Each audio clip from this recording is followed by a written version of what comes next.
Let's see how to use signature fonts in Canva. So for this example, let's create a design and let's choose whiteboard. Next, all we need to do is go here to the text tab on the left hand side and click anywhere here. For this example, I want to add a heading.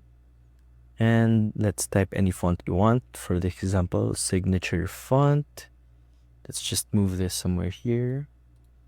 And in order to use the signature font in Canva, all we need to do is click on font here on the top side toolbar and search for handwriting. Here we can choose any signature font we want. We have the Alex brush or the Amsterdam 1, Amsterdam 3, and Amsterdam 2.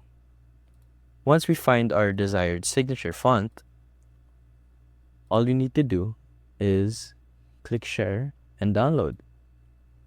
And that's it. That's how you use signature fonts in Canva. See you soon.